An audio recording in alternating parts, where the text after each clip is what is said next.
Hello everyone. इस video में हम बात करने वाले हैं क्लास 10th में मैथमेटिक्स में आने वाले एग्ज़ाम में मोस्ट इम्पॉर्टेंट क्वेश्चंस जो कि बहुत ही ज़्यादा एग्ज़ाम में पहले पूछे जा चुके हैं और जिनकी संभावना है कि आगे भी एग्ज़ाम में पूछे जाएंगे। तो उन सभी क्वेश्चंस को हमने कंपाइल करके इस वीडियो में डाला है और उसका सॉल्यूशन हमने आपको देने की कोशिश किया है। और वीडियो लेक्चर की जो भी थ्योरी है हमने पहले से प्लेलिस्ट बना के चैनल पे अपलोड कर दिया है, जिसका लिंक मैं डिस्क्रिप्शन में दे दूंगा। वहाँ से आप जाके वीडियोस को देख सकते हो और उसका पीडीएफ डाउनलोड कर सकते हो, वो भी बिल्कुल फ्री। इस वीडियो को देखने से पहले अगर वो वीडियो आप देखे हो तो कोशिश करो थ्योरी को देख लो, और इसको देखने के बाद भी अगर आप चाहो तो रिवाइज वहाँ से कर सकते हो ताकि ये चैप्टर आपका कंप्लीटली तैयार हो सके। तो इसमें हम कंप्लीट चैप्टर नंबर 1 वास्तविक संख्याओं से रिलेटेड जितने भी इंपॉर्टेंट क्वेश्चन है इस चैप्टर में उसको हम डिस्कस करेंगे। और अभी 30 दिन आपके एग्जाम में बचे हैं, तो एग्जाम का प्रिपरेशन कैसे करना है हमने इस वीडियो में डाल रखा है। इसका लिंक भी डिस्क्रिप्शन में दे देंगे, आप वहाँ से जाके वीडियोस को देख सकते हैं। तो चलो शुरू करते हैं आज का वीडियो। वास्तविक संख्याओं में सबसे पहले हम बात करेंगे बहुविकल्पीय प्रश्न की, जो कि 1 नंबर के आपके एग्जाम में पूछे जाते हैं, यानी कि एमसीक्यू से रिलेटेड क्वेश्चंस। तो इसको बहुत ध्यान से समझिएगा। चलो पहला क्वेश्चन ही देख लेते हैं। कह रहा है कि किन्हीं दो धनात्मक पूर्णांकों ए और बी के लिए, ये 2023 में यानी कि पिछले साल पूछा गया ये क्वेश्चन है। कह रहा है निम्नलिखित में से कौन सा कथन है उसको चूज करिए। अब ये लिखा नहीं है लेकिन आपको समझना पड़ेगा। तो दो धनात्मक पूर्णांकों ए और बी के लिए कह रहा है ए बराबर होता है मौसा ए बी का गुणे में बी। अब हमने थ्योरी में ये बता रखा था कि अगर दो संख्याएं हैं आपके पास तो उन दोनों संख्याओं का गुणनफल बराबर होता है संख्या के मौसा और उसके लौसा के। तो ये रिलेशन आपको ढूंढना है और ये आपको मिल जाएगा ऑप्शन नंबर डी में, जहाँ लिखा गया है कि ए गुणे बी बराबर मौसा गुणे में लौसा। ठीक है, तो ये ऑप्शन आपका करेक्ट है, तो ऑप्शन डी सही हो जाएगा। नेक्स्ट क्वेश्चन है प्रश्न संख्या 2। कह रहा है कि कौन सी सह अभाज्य संख्याओं का युग्म है। ये 2023 का ये भी पूछा गया क्वेश्चन है। अब सबसे पहले आपको समझना पड़ेगा सह अभाज्य संख्याएं क्या होती हैं। तो देखो, जैसे मान लो हमारे पास 3 और 4 ऐसा संख्या है जो पेयर में यानी कि जोड़े में है, और इन जोड़े को हम सह अभाज्य संख्या कहते हैं। देखो बेसिकली ऐसी संख्याएं सहअभाज्य संख्या कहलाती है जो सिर्फ और सिर्फ एक से कटे, एक के अलावा किसी से ना कटे। जैसे 3 और 4 देखो सिर्फ एक से कटेगा, इसके अलावा कोई संख्या से नहीं कटेगी, तो इन दोनों को कहेंगे सहअभाज्य संख्या। जैसे 4 और 5 ले लेते हैं, तो 4 और 5 भी एक से ही कटेगा, लेकिन हमेशा याद रखिएगा सहअभाज्य संख्या पेयर में होती हैं। सह यानी साथ साथ चलने वाली अभाज्य संख्या है, लेकिन इनका अभाज्य होना जरूरी नहीं है। अब आप कहोगे कि सर 4 5 4 तो भाज्य है, तो कोई जरूरी नहीं है कि ये अभाज्य ही हो, बस इनका कॉम्बिनेशन जो है ना वो अभाज्य वाला रूल फॉलो करना चाहिए। तो कहा है इनमें से कौन सा पेयर है। तो देखो अगर 18 और 25 को देखेंगे तो ये जो है संख्या, अच्छा अभी इसको पेंडिंग में रखते हैं, अभी फिलहाल के लिए हमारा ऑप्शन ये सही है। इसको देखो ये 5 से भी कट रहा है, 1 से भी कट रहा है, तो ये तो हमारा गलत हो गया रूल। इसको देखोगे तो ये 31 से कटेगा, ठीक है, ये भी खत्म हो गया, और 3 से भी कटेगा ये। इसको देखोगे तो 7 से भी कटेगा और 1 से भी कटेगा, तो ये भी खत्म है। तो हमारा ऑप्शन जो ए है वो करेक्ट हो जाएगा। क्यों?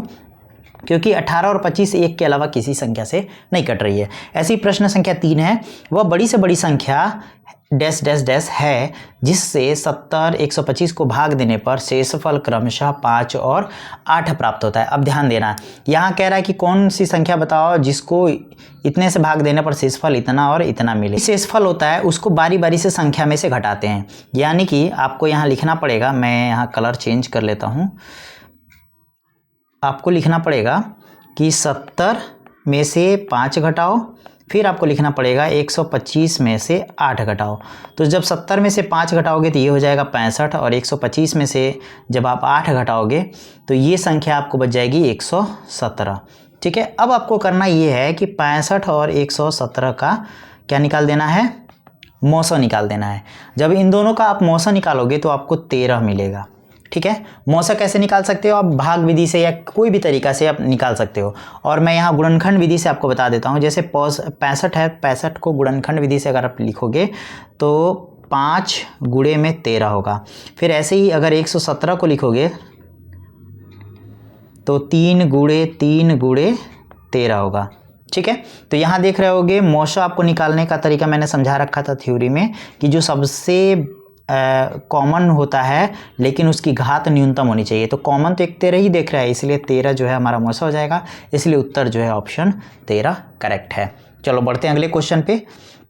अगला क्वेश्चन है कि वह बड़ी से बड़ी संख्या जिससे 245 और 137 को विभाजित करने पर प्रत्येक स्थिति में 5 शेषफल बचे। अब ध्यान देना, यहाँ भी सेम क्वेश्चन है, यहाँ भी क्या कह रहा है, शेषफल बच रहा है।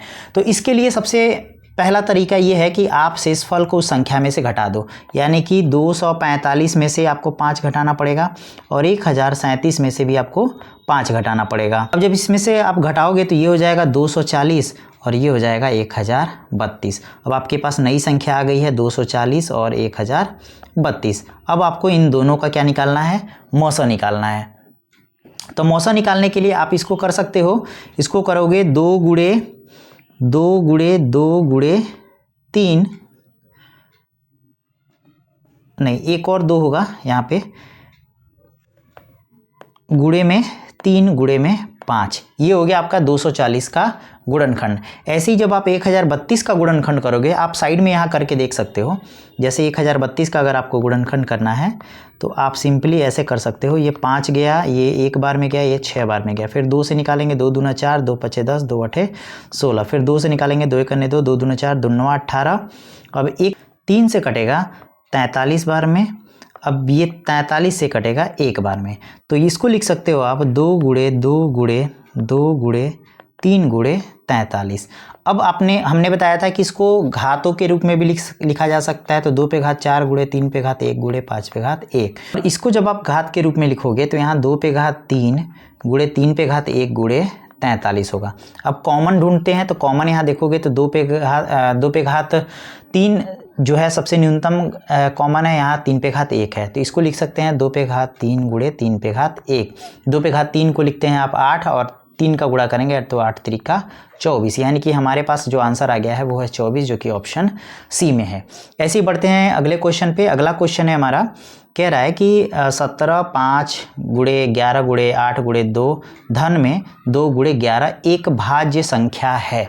अब देखो भाज्य क्या होता है, तो भाज्य वे संख्याएं होती हैं जो एक और खुद के अलावा किसी तीसरी संख्या से कटने लगे। जैसे एग्जांपल मैं दे देता हूं, जैसे अगर आप 4 को देखोगे तो 4 1 से भी कटेगा, 2 से भी कटेगा, तो 4 से भी कटेगा। यहाँ 3 संख्या है ना जो काट रही है, पहला तो एक है और खुद एक संख्या है, देखो एक और खुद संख्या है, लेकिन एक तीसरी संख्या भी मिल गई है जो 2 इसको काटती है, इसीलिए 2 जो है वो भाज्य कहलाता है। अगर भाज्य नहीं होगा तो अभाज्य कहलाएगा।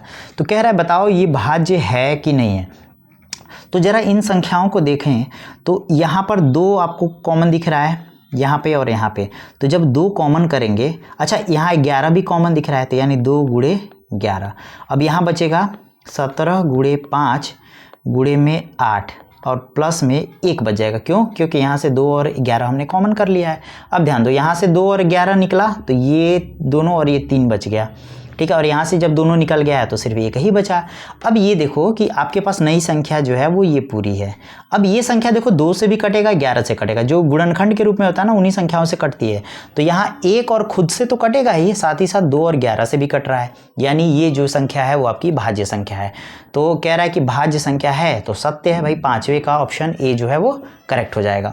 बढ़ते हैं क्वेश्चन नंबर 6 की तरफ। क्वेश्चन नंबर 6 है, दी गई संख्या में अभाज्य संख्या होगी। अभाज्य हमने बताया था कि जो 1 से कटे और स्वयं से कटे, इसके अलावा किसी और संख्या से अगर नहीं कटती है तो वो अभाज्य होगा, ठीक है। 0 को देखो तो 0 ना तो भाज्य है ना तो अभाज्य में रखा जाता है, ठीक है। सबसे छोटी जो अभाज्य संख्या है वो 2 है, 2 के बाद आपको 3 मिलेगा, 3 के बाद 5 मिलेगा, 5 के बाद 7 मिलेगा, ऐसे मिलता जाता है। तो जाहिर सी बात है 0 और 1 तो वैसे ही खत्म हो गया, क्योंकि ये ना तो भाज्य है ना तो अभाज्य है।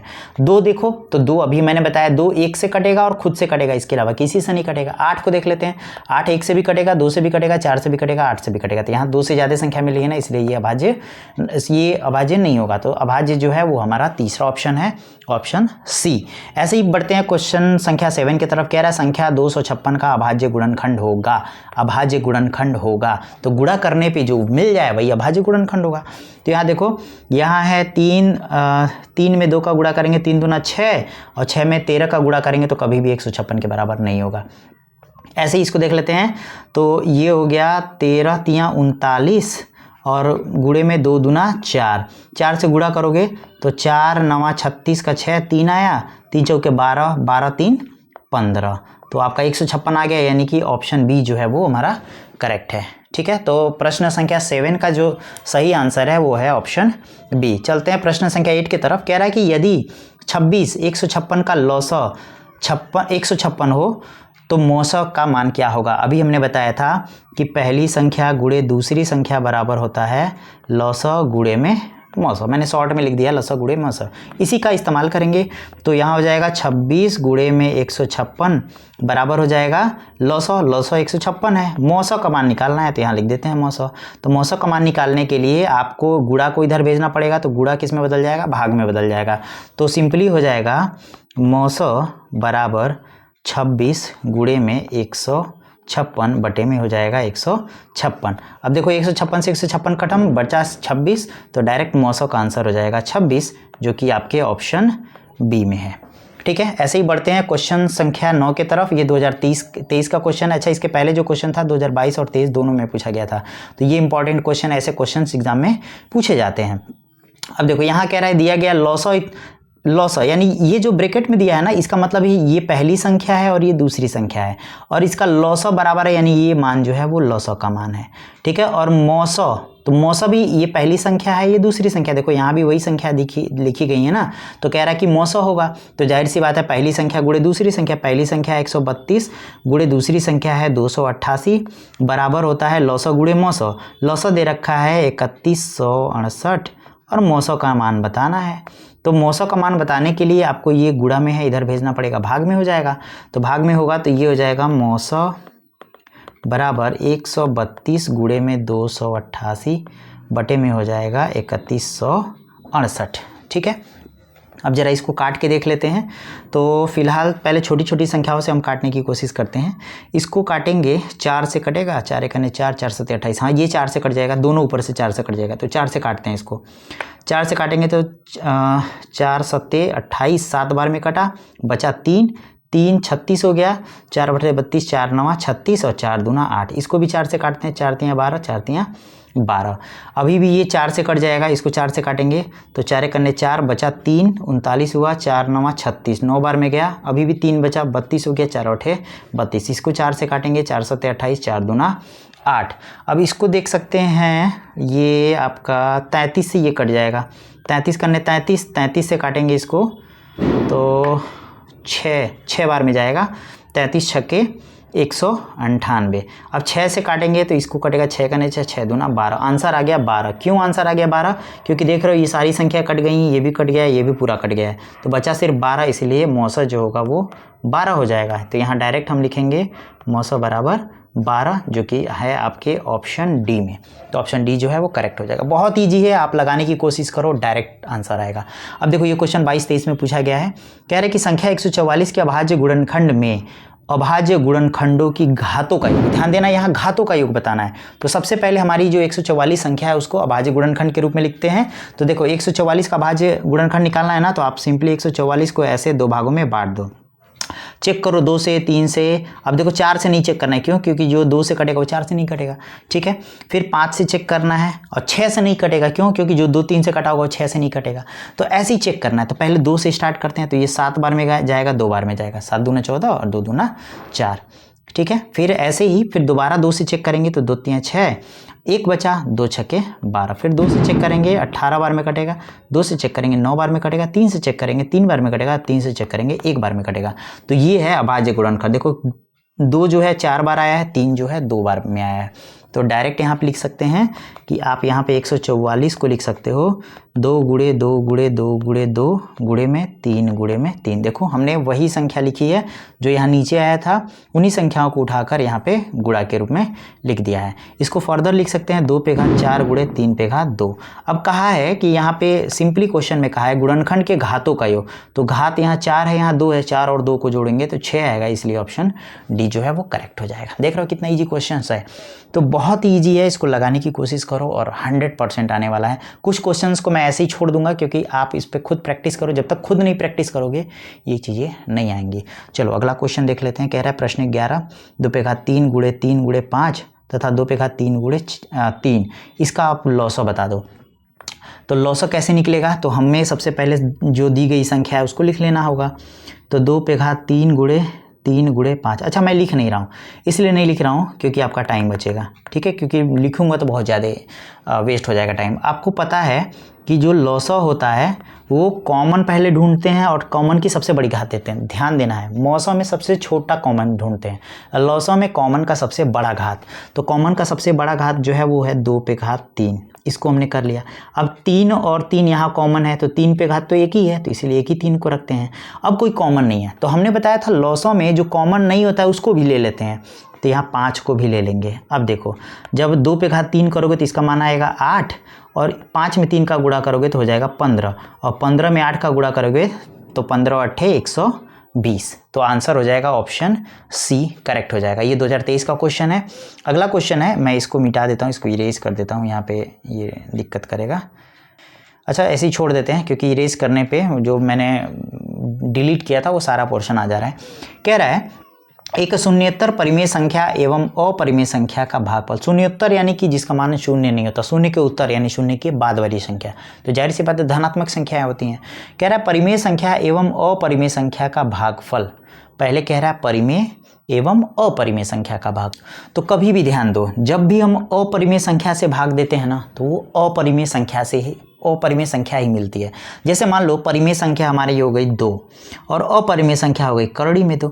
जब 2 में करड़ी में 2 का भाग दोगे तो ये जो मान आएगा ना ये भी एक क्या होगा, एक अपरिमेय संख्या होगी, ठीक है, एक अपरिमेय संख्या होगी। तो जो संख्या प्राप्त होगी वो क्या होगा, एक अपरिमेय संख्या, इसलिए 12 का जो है ऑप्शन बी करेक्ट हो जाएगा। क्लियर है। चलो आगे देखते हैं। आगे आपका लघु उत्तरीय प्रश्न शुरू हो रहा है जो कि 2 अंकों का होता है और ये भी इंपॉर्टेंट होता है, ठीक है। कह रहा है कि दिया गया है कि HCF यानी कि मौसौ, HCF कोई क्या कहते हैं, मौसौ कहते हैं, और संख्या ये ए बी है। ब्रैकेट में देने का मतलब है ये ए और बी का मान बता रहा है, यानी पहली संख्या और दूसरी संख्या का मान।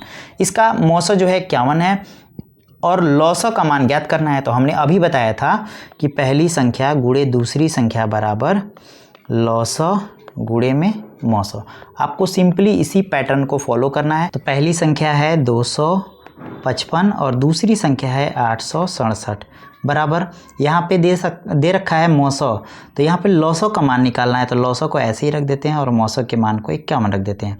तो जाहिर सी बात है अगर आपको लॉसौ का मान निकालना है तो लॉसौ का मान निकालने के लिए आपको क्या करना पड़ेगा, 51 को इधर भेजना पड़ेगा और गुणा जब इधर में जाता है तो वो भाग में बदल जाता है। तो सिंपली यहाँ पे लिखेंगे 255 गुणे में 867 बटे में 51, ठीक है। अब देखो ये 51 से डायरेक्ट ये 5 बार में कट जाएगा, ठीक है, काट के देख लेना। अब 5 का गुणा कर देना है इसमें, तो 5 का गुणा करोगे तो 7 5 35 का 5 3 आया, फिर 6 5 30 30 3 33 का 3 फिर 3 आया, और 8 5 40 3 43, यानी कि 4335 जो है वो हमारा आंसर हो जाएगा, ठीक है। अब चूंकि ये ऑब्जेक्टिव नहीं है इसलिए इसको आपको सॉल्व करना पड़ेगा। तो ऐसे ही लिखने का ये तरीका है, ऐसे ही क्वेश्चंस को हम सॉल्व करते हैं। अगला क्वेश्चन है, ध्यान से पढ़िएगा, ये क्वेश्चन 2022 का पूछा हुआ है। दिया गया है मौसौ, यानी ये पहली संख्या दूसरी संख्या और ये मौसौ है, और लॉसौ का मान बताना है। तो जैसे पहली संख्या गुणे दूसरी संख्या बराबर लॉसौ गुणे मौसौ, इसको मैं छोड़ देता हूँ, ये क्वेश्चन आप खुद से सॉल्व करिए। अगला क्वेश्चन है कि जांच कीजिए कि क्या प्राकृतिक संख्या n के लिए संख्या 6 पे घात n अंक 0 पर समाप्त होता है। यानी कि अगर मान लो कोई संख्या है 6 और n कोई संख्या है, तो n कोई संख्या है तो 1 हो सकता है, 2 हो सकता है, 3 हो सकता है, 5 हो सकता है। अब क्यों 0 क्यों नहीं हो सकता, क्योंकि यहाँ दिया है प्राकृतिक संख्या है। तो जाहिर सी बात है 6 पे घात 1 लगाओगे 6 आएगा, 6 पे घात 2 लगाओगे 6 6 के 36 आएगा, 6 पे घात 3 लगाओगे तो 6 6 के 36, 36 6 के 216 आएगा। तो हर बार इकाई अंक पे 6 आता है, तो इकाई अंक पे कभी 0 हो ही नहीं सकता, 0 से समाप्ति नहीं हो सकता। तो हम यहाँ लिखेंगे नहीं, यदि संख्या 6 पे घात यानी शून्य के साथ समाप्त होती है तो ऐसा तभी हो सकता है जब इकाई अंक पे या तो 0 हो या तो 5 हो। लेकिन यहाँ पे क्या है, यहाँ पे है 6, इसलिए ये कभी 0 से समाप्त नहीं होगा। बस आपको इतना ही लिखना है, आपको नंबर मिल जाएगा। और ये बहुत सारा पोथा दिया गया है, आप इसको भी फॉलो चाहे तो कर सकते हैं। चलो अगला क्वेश्चन है कि सुबह की सैर में 3 व्यक्ति एक साथ घूमते हैं और उनके कदमों की माप 40 सेंटीमीटर, 42 सेंटीमीटर और 45 सेंटीमीटर है। प्रत्येक को छोटी छोटी कितनी दूरी तय करनी चाहिए जिससे कि प्रत्येक अपने पूरे कदम में उसी दूरी को तय कर सके। अब यहाँ कह रहा है कि कुछ व्यक्ति चलते हैं, अपने छोटे छोटे कदम रखते हैं, तो कह रहा है कि प्रत्येक को कितने कदम चलने चाहिए कि अगर कोई एक निश्चित दूरी है चलने में, वो सब दूरी एक समान वहाँ पे पहुँच सके। तो देखो, जब भी कम से कम या छोटी से छोटी देता है ना, तो आपको समझ जाना चाहिए कि यहाँ पर लौसा की बात होती है। अगर यहाँ बड़ी से बड़ी देता तो यहाँ मौसा निकालते, यहाँ छोटी से छोटी दिया है इसलिए लौसा निकालेंगे। तो गांठ बांध के रख लीजिए, जिस भी प्रश्न में छोटी से छोटी संख्या दिखेगी आपको लौसा निकालना है। यानी सिंपली आपको करना ये है कि 40, 42 और 45 इसका आपको लौसा निकालना है। तो हम अभाज्य गुणनखंड विधि से निकाल सकते हैं, क्योंकि यहाँ कोई कहा नहीं है किस विधि से, तो आप अभाज्य गुणनखंड को फॉलो कर सकते हो। अब देखो, यहाँ कर सकते हैं 2 गुणे 2 गुणे 2 गुणे में 5, गुणा करके देख लो, ये आएगा 40। नहीं तो आप इस विधि से तो निकाल ही सकते हो। 2 से करोगे 20 बार में, 2 से करोगे 10 बार में, 2 से करोगे 5 बार में और 5 से करोगे 1 बार में। तो देखो सेम संख्या आ रही हैं, तो आप जिस तरह मन करे आप उस तरह इसको फॉलो करके लगा सकते हो। चलो अगला देख लेते हैं। 42 कह रहा है, तो 7 छके 42 होता है, यानी 2 गुणे 3 गुणे हम 7 कर लेंगे। फिर 9 पचे 45 होता है, तो 3 गुणे 3 गुणे 5 कर लेंगे। ठीक है, ऐसे भी निकाल सकते हो। अब आपको पता है, इसको लिख सकते हो आप 2 पे घात 3 गुणे 5, इसको लिख सकते हो 2 गुणे 3 गुणे 7, और इसको लिख सकते हो 3 पे घात 2 गुणे 5। हमने बताया था मौसम में सबसे पहले कॉमन ढूंढिए, कॉमन आपको यहाँ पे इसमें सिर्फ कॉमन मिलेगा, इसमें कॉमन मिलेगा और इसमें कॉमन मिलेगा। ठीक है, तो यहाँ पे लिखेंगे लौसा बराबर, तो यहाँ 2 पे घात 3 ले लेंगे, क्योंकि हमको बड़ी घात लेनी होती है ना, तो इसमें से बड़ी घात 2 पे घात 3 है। ठीक है, फिर अगर 3 वाला देखें तो 3 पे घात 2 बड़ी घात है, फिर 5, फिर 7, और हमने बताया था कि कॉमन होता है उसको तो लेते ही हैं, जो कॉमन नहीं होता है उसको भी रख लेते हैं। तो ये संख्या हो गई। अब इन सभी का जब आपस में आप गुणा करोगे तो 2 पे घात 3 की वैल्यू होती है 8, 3 पे घात 2 की वैल्यू होती है 9, और इसको गुणा करोगे तो ये हो जाएगा 7 पचे 35। जब इन सभी का आपस में जब गुणा कर लोगे तो गुणा करने पे आपको 2520 जो है वो सेंटीमीटर आएगा। ठीक है, यानी कि 2500 सेंटीमीटर की दूरी जो है अगर पूरे कदमों से तय करेंगे तो वो एक साथ एक ही जगह पर पहुंच जाएंगे। ठीक है, तो ये था हमारे प्रश्न संख्या 4 का आंसर। अब बढ़ते हैं प्रश्न संख्या 5 पर। अब ऐसे ही प्रश्न है, इसको बहुत इजीली आप लगा सकते हो अगर आप ट्राई करोगे तो। देखो, जब तक आप लगाओगे नहीं तब तक ये आपसे होने वाला नहीं है, तो कोशिश करो कि आप इसको ज़्यादा से ज़्यादा लगाने की, क्योंकि जितना ज़्यादा प्रैक्टिस करोगे उतना ही ज़्यादा ये बेटर होता जाएगा।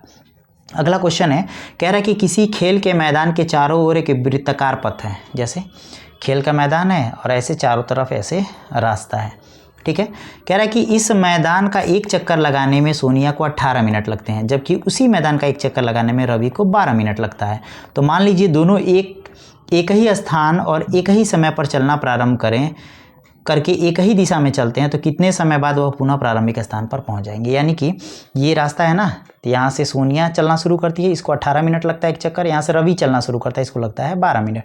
तो कह रहा है कि बताओ कि दोनों एक ही स्थान पे चलना शुरू करें तो पुनः कितने समय बाद अपने प्रारंभिक स्थान पर आ जाएंगे।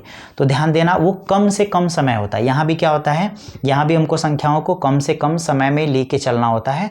तो इस संख्या का भी हम सिंपली क्या करेंगे, लॉसा निकालेंगे, क्योंकि कम से कम वो समय बताना है जिसमें वो दोनों अपने प्रारंभिक स्थान पर एक ही जगह पर मिल सके। तो हमको सिंपली कर देना है 18 और 12 का लॉसा। अभाज्य गुणनखंड से निकालेंगे तो 9 दूना 18 होता है, इसलिए 2 गुणे 3 करेंगे, और ये 6 दूना 12 होता है, इसलिए 2 गुणे 3 करेंगे। ठीक है, इसको लिख सकते हो आप 2 पे घात 1 गुणे 3 पे घात 2, इसको लिख सकते हो 2 पे घात 2 गुणे 3 पे घात 1। जब आप इसका लॉसा निकालोगे तो लॉसा में हमने बताया था कॉमन ढूंढो सबसे बड़ी घात, कॉमन ढूंढो सबसे बड़ी घात। तो यहाँ लिख सकते हैं 2 पे घात 2 और यहाँ लिख सकते हैं 3 पे घात 2। जब दोनों का आपस में गुणा करेंगे तो 2 दूना 4 और 3 3 9, 9 3 27, 9 चौके 36। यानी कि वो एक दूसरे से 36 मिनट बाद पुनः वापस मिलेंगे एक ही जगह पे जहाँ से उन्होंने चलना शुरू किया था। तो आंसर है 36 मिनट। और ये लैंग्वेज आपको लिखना पड़ेगा। ठीक है, कि लास्ट में आप लिखोगे कि अगर सोनिया और रवि प्रारंभिक बिंदु पर अगर मिलना चाहें तो 36 मिनट बाद वो पुनः उसी स्थान पर मिलेंगे। ये पूरा इतना लिखना पड़ेगा आपको। चलो अगला क्वेश्चन है, ये कह रहा है कि अभाज्य गुणनखंड विधि द्वारा संख्या 6, 72, 128 का मौसा और लौसा ज्ञात करो। देखो ये क्वेश्चन पूछा गया है और ये इंपॉर्टेंट है, मोस्ट इंपॉर्टेंट है। ठीक है, तो इसको मैं बता देता हूँ, दूसरा वाला जो है वो आप खुद से करिएगा। तो चलो यहाँ हमको सबसे पहले लेना पड़ेगा संख्या 6, फिर 72, फिर 120। देखो 6 को लिख सकते हैं 2 गुणे 3, 72 8 9 72 होता है, यानी 2 गुणे 2 गुणे 2 गुणे 3 गुणे 3।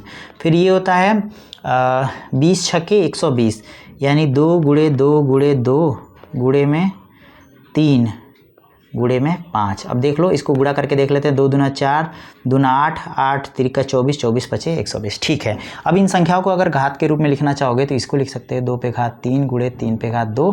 इसको लिख सकते हो 2 पे घात 3 गुणे 3 पे घात 1 गुणे 5। अब यहाँ देख सकते होगे हमको निकालना क्या है, लौसा और मौसा दोनों निकालना है। तो सबसे पहले मौसा लिख देते हैं यहाँ पे, मौसा।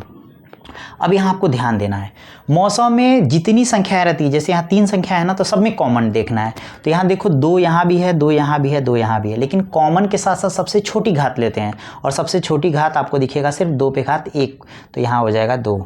ठीक है, अब फिर देखते हैं जरा कोई और भी संख्या है क्या। यहाँ भी 3 है, यहाँ भी 3 है और यहाँ भी 3 है, और सबसे छोटी घात 3 पे घात 1 है, तो इसीलिए यहाँ पे गुणे में 3 कर लेंगे। अब आप देख सकते हो कि यहाँ 5 तो है, बट यहाँ ना 5 है ना यहाँ 5, इसलिए 5 को नहीं लेंगे। मौसम में 5 को नहीं लेते हैं, यानी जो कॉमन नहीं होता है उसको छोड़ देते हैं। तो सिंपली 6 जो है वो हमारा मौसा हो जाएगा।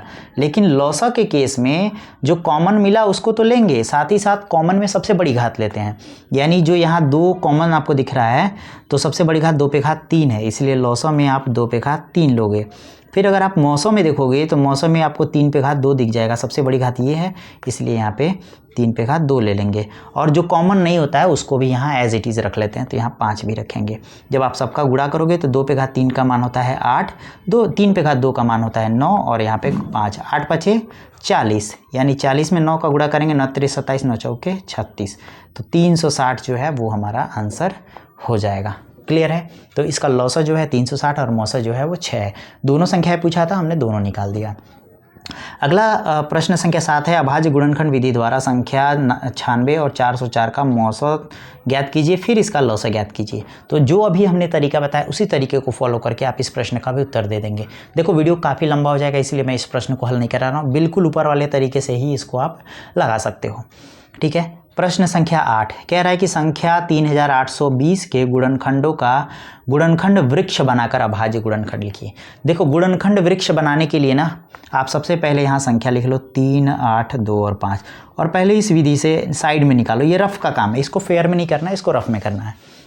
ये संख्या आप देख सकते होगे, पहले चेक कर लेते हैं, 3 से कटता नहीं, 2 से नहीं कटेगा, 3 से चेक करते हैं। तो 3 से चेक करने 5, 2, 7, 7, 3, 10, 8, 18, हाँ ये संख्या 3 से कटेगी।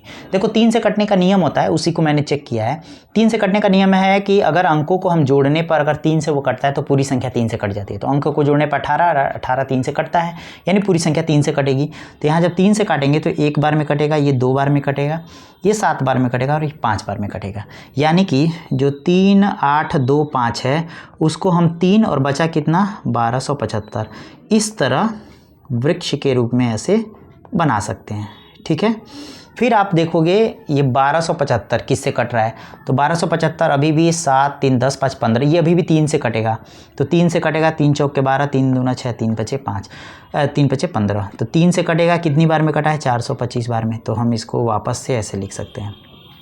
फिर 425 देखोगे 5, 2, 5, 4, 9, 10, 11, ये 3 से नहीं कटेगा, उसके बाद डायरेक्ट 5 से कटेगा। तो 5 बटे 40, 5 पचे 25, 85 बार में कटा है। तो इसको हमने 5 से काटा है, यहाँ कितनी बार में गया 85 बार में। फिर 85 को देखोगे तो ये भी 5 से कटेगा, कितनी बार में 5 कने 5, फिर 5 सते 35, 17 बार में कटा है। तो 85 को लिखोगे यहाँ 5 और यहाँ लिखोगे 17। ठीक है, फिर 17 जो है वो 17 से 1 बार में कटेगा। तो ये जो हमने बनाया है यही क्या है, ये है गुणनखंड लेकिन वृक्ष बनाकर। तो ये जो तरीका है आपको ऐसे फॉलो करना है और आपका आंसर सही हो जाएगा। ये काम रफ में करना है और बेसिकली इसको और इसको रखना है, फिर इसको इसके नीचे वाला, फिर इसको इसके नीचे वाला, फिर इसको इसके नीचे वाला, ये हमने वृक्ष के रूप में ऐसे लगा दिया। ठीक है, अगला क्वेश्चन है, ये most most most most most important है, ये लॉन्ग आंसर में आता है, आपका 5 नंबर दे के जाएगा। ठीक है, ऐसे ही क्वेश्चन होते हैं, ऐसे ही आपको लगाना पड़ेगा। तो क्वेश्चन को पहले पढ़ लेते हैं। कह रहा है कि सिद्ध कीजिए कि 2 धन करड़ी में 2 एक अपरिमेय संख्या है। अब देखो, इसी को ऐसे भी लिख सकता है कि परिमेय संख्या नहीं है, या तो अपरिमेय देगा या तो परिमेय, यहाँ लिख देगा परिमेय नहीं है, दोनों का एक ही मतलब है। ठीक है, इसको लगाएंगे कैसे? तो सबसे पहले हम मान लेंगे, माना 2 प्लस करड़ी में 3 एक परिमेय संख्या है। थोड़ा सा मैं इसको बड़ा कर लेता हूँ, एक परिमेय संख्या है। तो परिमेय संख्या है तो क्या लिखेंगे, 2 धन करड़ी में 3 को, परिमेय किसको कहते हैं, जिसको p बाई क्यू के रूप में लिख सकते हैं, तो यहाँ लिख देंगे p बाई क्यू। ठीक है, और यहाँ दिखाना पड़ेगा, जहाँ p और q एक सह अभाज्य संख्या है, सह अभाज्य संख्या है। सहभाज्य संख्या क्या है? तो सहभाज्य संख्या हमने बताया था कि वो संख्या होती है जो एक के अलावा किसी अदर संख्या से नहीं करती। ये आपको ध्यान रखना है, अगर आप इसको फॉलो करोगे तभी ये क्वेश्चन को आप लगा पाओगे। तो सहभाज्य संख्या है, हमने यहाँ पे मान लिया है। अब जाहिर सी बात है, इस 2 को जोड़ा गया, इधर भेजेंगे तो क्या हो जाएगा, ये घट जाएगा। तो घटेगा तो ये आपको दिखेगा करड़ी में 3 बराबर p, थोड़ा सा मैं इसको बड़ा कर लेता हूँ, p बटे क्यू, ऋण में हो जाएगा 2। अब आपको पता है ना भिन्नों का घटाना, तो भिन्नों का घटाना करने के लिए बटे में करेंगे, इसका तिर्यक गुणा करते हैं। तो तिर्यक गुणा करोगे तो p गुणे 1 p हो जाएगा, और क्यू को 2 में गुणा करोगे तो 2 क्यू हो जाएगा, और बटे में क्यू गुणे 1 यानी कि क्यू। यानी इसको हम लिख सकते हैं करड़ी में, यहाँ लिख देता हूँ मैं, करड़ी में 3 बराबर में p ऋण 2 क्यू बटे में क्या लिख सकते हैं, क्यू। अब मुझे ये बताओ, हमने क्या माना है, हमने इसको p बाई क्यू माना है, और ये भी तो p बाई क्यू के रूप में ही आ रहा है ना, तो ये भी क्या होगा, एक परिमेय संख्या होगी। तो यहाँ लिखेंगे दिस इम्प्लाइज दैट p ऋण 2 क्यू बटे में क्यू एक परिमेय संख्या है। लेकिन ये बताओ, ये परिमेय संख्या है तो ये तो करड़ी में 2 के बराबर है, करड़ी में 3 के बराबर, तो करड़ी में 3 भी परिमेय संख्या होनी चाहिए। लेकिन आपको पता है करड़ी में 3 जो है एक अपरिमेय संख्या है, तो हमारा तो मानना ही गलत हो गया ना। हमारा जो हमने माना है वो क्या हो गया, विरोधाभास हो गया। तो यहाँ लिखेंगे परंतु करड़ी में 3 एक अपरिमेय संख्या है।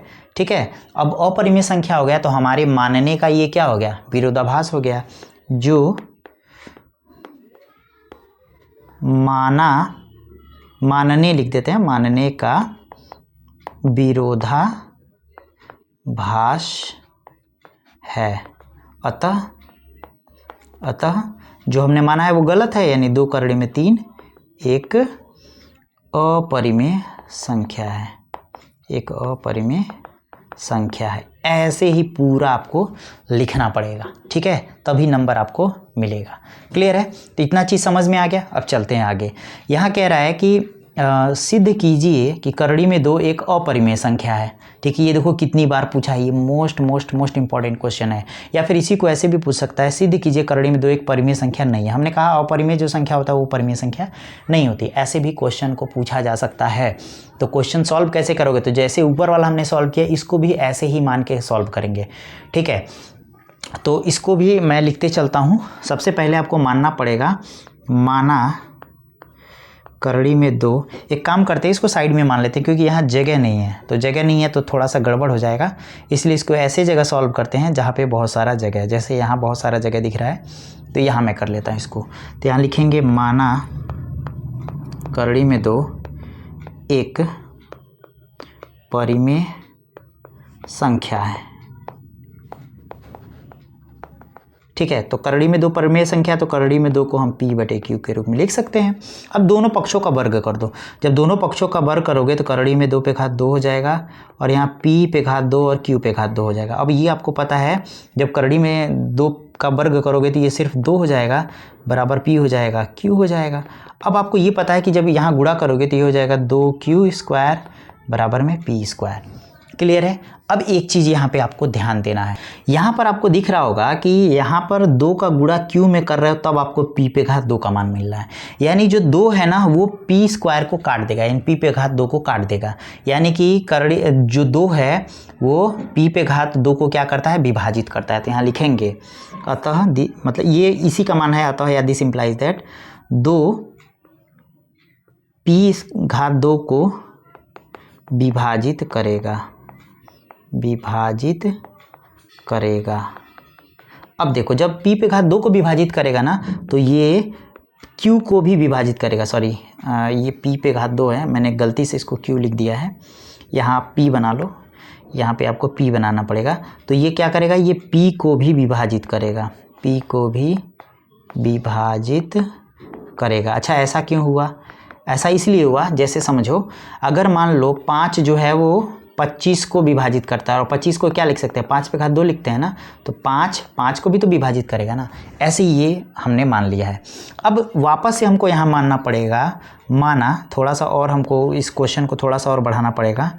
माना p बराबर मान लो 2a, ठीक है, तो p स्क्वायर का मान निकालोगे तो कितना हो जाएगा, 4a स्क्वायर हो जाएगा। अब इसी के मान को, इस p स्क्वायर के मान को वापस से उठा के यहाँ रख देते हैं, ठीक है। इसको मान लो हमने समीकरण 1 ले लिया है और ये हो गया समीकरण 2।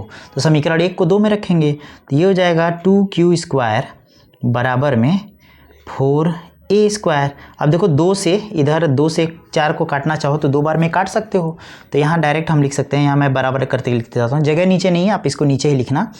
तो ये हो जाएगा q स्क्वायर बराबर में हो जाएगा 2a स्क्वायर। अब यहाँ भी देखो, यहाँ भी क्या हो रहा है, यहाँ 2 में एक a स्क्वायर का गुणा कर रहे हैं तब q स्क्वायर मिल रहा है ना, यानी 2 जो है वो q को भी काट रहा होगा तभी तो ये मिल रहा है। तो यहाँ से लिखेंगे दिस इम्प्लाइज दैट 2 भी क्या करेगा, q स्क्वायर को विभाजित करेगा। काटने का मतलब है विभाजित करेगा। अब मुझे ये बता दो, जब 2 q स्क्वायर को विभाजित करेगा तो q को भी विभाजित करेगा ना, q को भी विभाजित करेगा, ठीक है।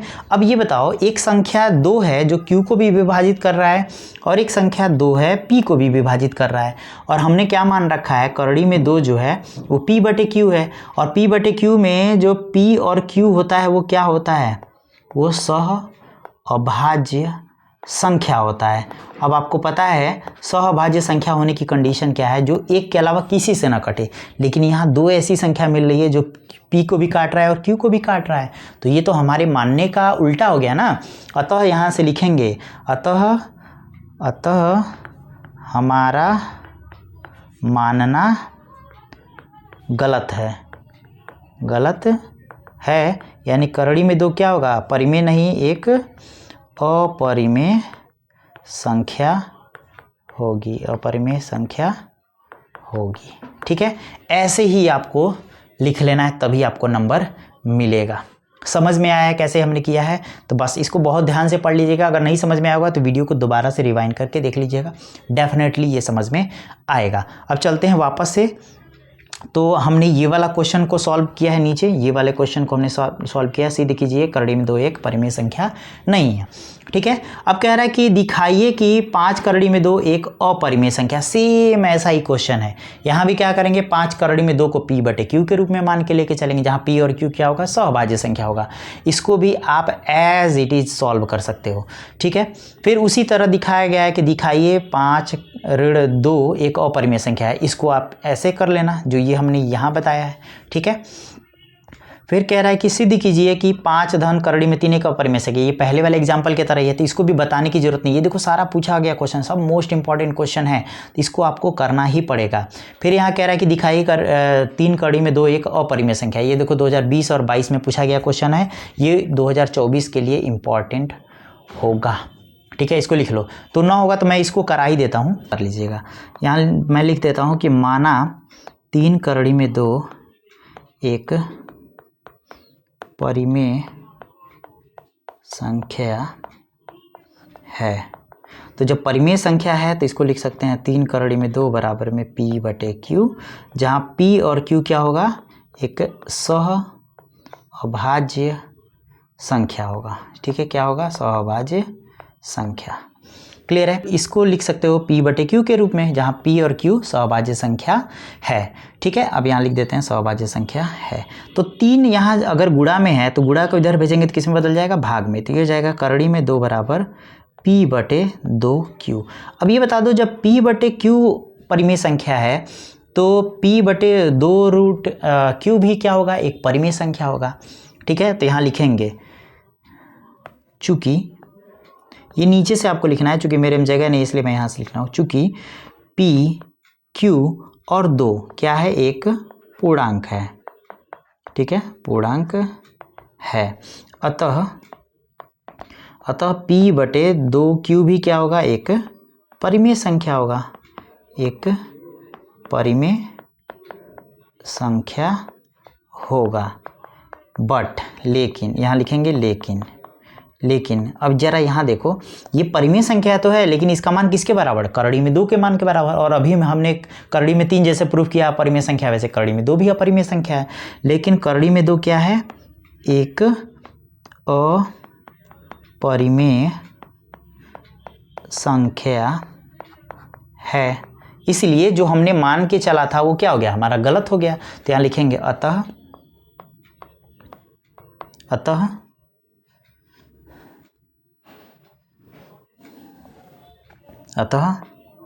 हमारा मानना गलत है। यानी कि जो 3 करड़ी में 2 है वो एक अपरिमेय संख्या है। ठीक है, ऐसे ही आपको ये वाले प्रश्न भी करने हैं। ये वाला तो हमने स्टार्टिंग में ही बता दिया था, ये वाला भी आप प्रश्न कर सकते हो। और ये वाला तो आपको मैंने करा ही दिया था, करड़ी में 2 एक अपरिमेय संख्या है। तो मुझे लगता है ये सारा क्वेश्चन आप नोट कर लो, इसको आप इजीली सॉल्व कर सकते हो। तो अगला प्रश्न है, यदि करड़ी में ए भी एक परिमेय संख्या है तो सिद्ध कीजिए कि करड़ी में ए धन करड़ी में बी भी एक अपरिमेय संख्या होगी। ये एनसीईआरटी एग्जाम्पलर का पूछा गया क्वेश्चन है, मोस्ट इंपॉर्टेंट है। तो देखो, इसको मैंने एज इट इज़ रख दिया क्योंकि लिखने में बहुत ज़्यादा टाइम लग रहा है।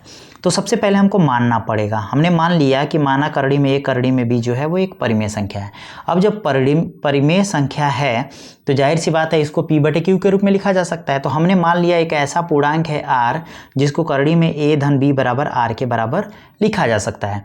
अब अगर मान लो हम दोनों साइड का स्क्वायर करेंगे तो हम यहाँ पे स्क्वायर लिख सकते हैं कि नहीं? तो हमने यहाँ R स्क्वायर के मान के बराबर कर दिया। अब ये पता है A स्क्वायर प्लस में B स्क्वायर है, तो इसको लिखोगे पहले A का स्क्वायर फिर प्लस में B स्क्वायर प्लस 2AB। तो जब A का स्क्वायर करोगे तो करड़ी से करड़ी खत्म, स्क्वायर से करड़ी खत्म हो जाएगा तो सिर्फ A बचेगा।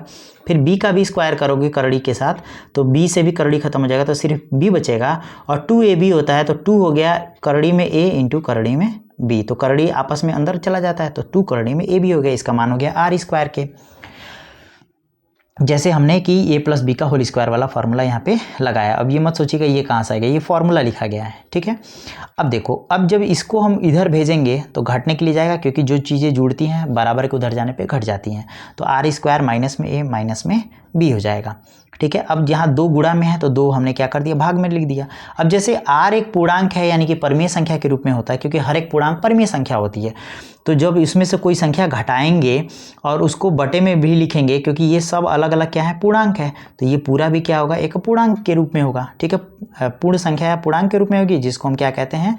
एक परिमेय संख्या कहते हैं। ठीक है, बट ये हमारा आ गया परिमेय, लेकिन ये दिया गया है क्या है? ये एक अपरिमेय संख्या है। तो ये तो हमारा मानना ही गलत हो गया ना। यानी कि हम कहेंगे कि यहाँ पर जब चूंकि ये दोनों क्या है? परिमेय संख्या है, इसीलिए ये पूरा का पूरा परिमेय होगा, बट ये हमारे मानने के अनुसार गलत है। करड़ी में करड़ी में ए बी भी एक परिमेय संख्या होगी, परंतु इससे इस तथ्य का विरोधाभास प्राप्त होता है क्योंकि करड़ी में भी एक अपरिमेय संख्या है, क्योंकि ये दिया गया है, इसीलिए अतः हमारा मानना गलत है। तो करड़ी में ए करड़ी में बी भी क्या होगा? एक अपरिमेय संख्या होगी। सो इस वीडियो में हमने जितने भी क्वेश्चंस पॉसिबल हो सकते थे उन सबको डिटेल में बताया है। अगर आपको कोई भी प्रश्न समझ में नहीं आया है तो आप वीडियो को तो ज़रा सा रिवाइंड करके देख सकते हो, आपको डेफिनेटली वो चीज़ें समझ में आएंगी। तो मिलते हैं आपसे अगले चैप्टर में, और अगला चैप्टर हम त्रिकोणमिति से रिलेटेड लेके आएंगे क्योंकि वो काफ़ी इंपॉर्टेंट है। तो उसको सोच रहे हैं कि हम पहले उसको कवर कर लें, फिर बाद में चैप्टर वाइज जो है वो हम चीज़ों को कवर करेंगे।